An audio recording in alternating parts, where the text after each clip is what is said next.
Grand Matin Sud Radio, 7h, 8h30, Benjamin Glaise. Sud Radio, 7h11, soyez les bienvenus si vous nous rejoignez. C'est à la une tout de suite. Pas de majorité donc pour le RN, ces élections législatives, mais il progresse fortement par endroits. Dans 9 départements, il réalise le Grand Chelem. C'est le cas des Pyrénées-Orientales, de l'Aude, du Tarn-et-Garonne ou encore du Gard. Bonjour Pierre Meurin. Bonjour Monsieur Glaise. Et merci d'être avec nous ce matin sur Sud Radio. Vous êtes justement député RN du Gard. Aujourd'hui, Pierre Meurin, est-ce qu'on peut dire tout simplement qu'il y a des territoires, des terres qui sont acquises au RN? C'est l'un des enseignements de ces élections? Rien n'est jamais acquis, Monsieur Glaise.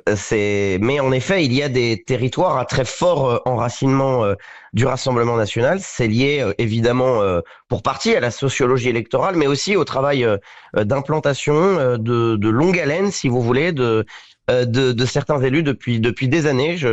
Pour la singularité du Gard, je pense notamment à Julien Sanchez, qui est arrivé en éclaireur, qui a conquis la mairie de Beaucaire en 2014, qui a fait un travail d'implantation très fort avec Johan Gillet, puis Nicolas Maisonnet, puis ensuite les 4 députés RN du Gard que nous étions en 2017, et le travail qui a été fait a conduit aussi à ce que ça rayonne sur les 2 dernières circonscriptions que nous n'avions pas encore conquises dans le Gard, la 5 et la 6, donc la 5e qui est la circonscription Cévenol, qui est la plus vaste et la plus rurale, et même la circonscription de l'Uzège, la 6e, conquise par Sylvie Josserand, qui a été élue députée européenne. Donc je vous dis, pour résumer, c'est à la fois une structure électorale, mais également un travail d'implantation très fort, fait par les élus du Rassemblement national. Et pour autant, cette déception, on va dire sur le plan national, pas de majorité, je le disais, il y avait un espoir du côté du RN, très clairement. Est-ce que Jordan Bardella, qui reconnaît des erreurs, est-ce qu'il faut changer quelque chose à la tête du parti aujourd'hui ? Oui, alors attention, j'avais dit à vos frères ces derniers jours, souvenons-nous quand même qu'en 2012, il y avait 2 députés du Front National, puis 8 en 2017, puis 89 en 2022. Et nous sommes là un peu plus de 140. Ça reste quand même une très forte progression. En revanche, c'est exact. Nous souhaitions, nous sommes partis en campagne législative, nous chacun dans nos circonscriptions, avec cette idée que Jordan Bardella puisse arriver à Matignon, et gouverner la France, et Marine Le Pen présider notre groupe majoritaire. Donc en ce sens, c'est en effet une déception dont acte. Jordan Bardella reconnaît des erreurs. C'est tout à son honneur d'ailleurs. Mais on change rien. Un grand chef reconnaît aussi des erreurs. Si, en revanche, oui, bien sûr qu'il y a des erreurs à changer. Je pense que Jordan Bardella l'a dit. Il faut en effet mieux préparer nos investitures. Il faut en effet se professionnaliser au niveau du mouvement pour éviter des erreurs, soit des erreurs de casting, mais aussi peut-être des erreurs de stratégie. Et puis encore c'est notre rôle aussi de finalement franchir le dernier pas de l'institutionnalisation pour éviter que le Front républicain s'active contre nous comme il s'est activé. Alors attention, un Front républicain qui s'active de façon parfaitement contre nature entre des libéraux centristes et des marxistes, voilà. Oui, mais il y a quand même, alors je ne sais pas si vous avez entendu les propos d'Édouard Philippe hier, qui affirme qu'il a rencontré Marine Le Pen.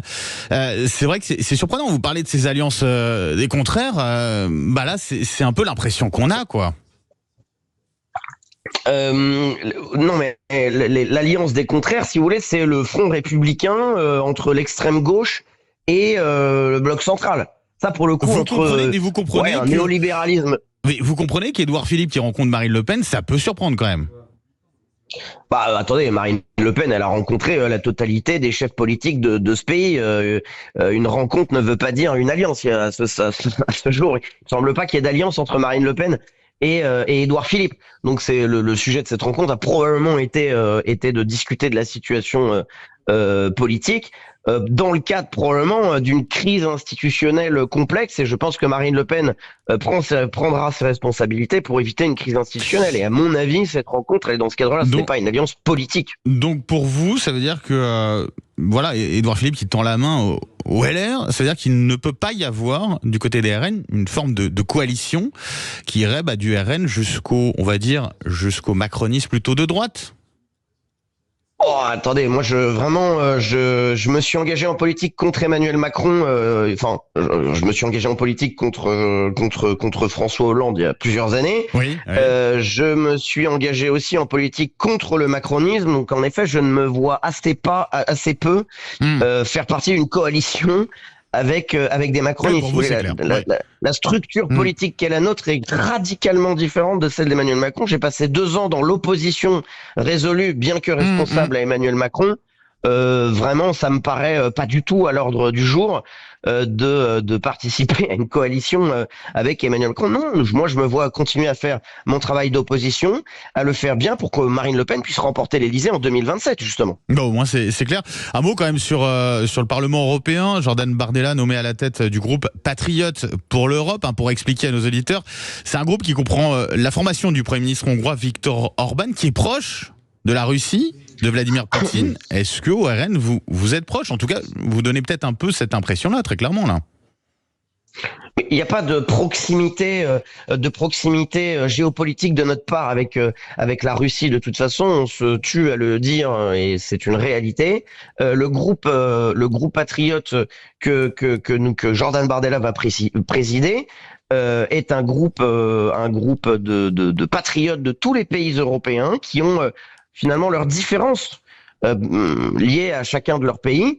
Voilà, et donc oui, en effet, nous avons fait un bout de chemin avec Viktor Orban depuis des années, qui nous avait soutenus pendant la présidentielle également. Donc ça pose pas particulièrement, et ça ne nous accuse, ça ne peut pas nous ne pouvons pas être accusés de proximité avec la Russie. Les amis de mes amis sont mes amis, quoi. C'est pour faire schématiquement, voilà, c'est un peu ce qu'on peut penser, quoi. Non mais attendez, Emmanuel Macron a rencontré Vladimir Poutine, Emmanuel Macron a invité Vladimir Poutine. Vraiment, franchement, il y a pas de connivence en la matière. Un groupe parlementaire européen, c'est un groupe où il y a des points d'accord pour lutter contre une politique qui est celle d'Ursula von der Leyen et qui est celle des institutions européennes. En effet, ce sont des groupes qui font des alliances de circonstances, mais avec des groupes dans chaque pays qui conservent leur spécificité. Nous, notre spécificité nationale et notre spécificité au Rassemblement national, c'est évidemment de soutenir l'Ukraine face à l'agression qu'elle subit de la part de la Russie, et il n'y a pas du tout d'ambiguïté en la matière. Pierre Merin, un dernier mot rapidement. Emmanuel Macron qui est attendu aujourd'hui à Washington, déplacement de 2 jours pour le sommet de l'OTAN. Est-ce que vous pensez que le président aurait dû faire l'impasse là-dessus compte tenu de la crise politique aujourd'hui en France ? Je pense qu'Emmanuel Macron a décidé de se suspendre politiquement à l'installation du Parlement la semaine prochaine et de voir un petit peu comment ça va se passer. Je suis aujourd'hui finalement pas forcément choqué que le président de la République puisse faire des déplacements à l'international. En revanche, on a un peu l'impression qu'il va faire campagne pour Joe Biden, qui est en très grande difficulté, aux États-Unis. Donc en effet, on a plus l'impression qu'il s'intéresse à la politique américaine qu'à la politique française, à la crise politique française qu'il a largement provoquée en dissolvant l'Assemblée nationale. Et en effet, moi, mon inquiétude, c'est qu'est-ce qui va se passer par rapport aux institutions françaises, parce que je vais probablement être un peu dans le cœur réacteur nucléaire du problème et observer ça. Mais en effet, on va vers des jours probablement difficiles au niveau des institutions françaises. Merci beaucoup Pierre Merin d'avoir été avec nous ce matin sur Sud Radio, député RN du Gard. Merci à vous et puis bon courage pour les prochains jours parce que ça va être, j'imagine, très intense.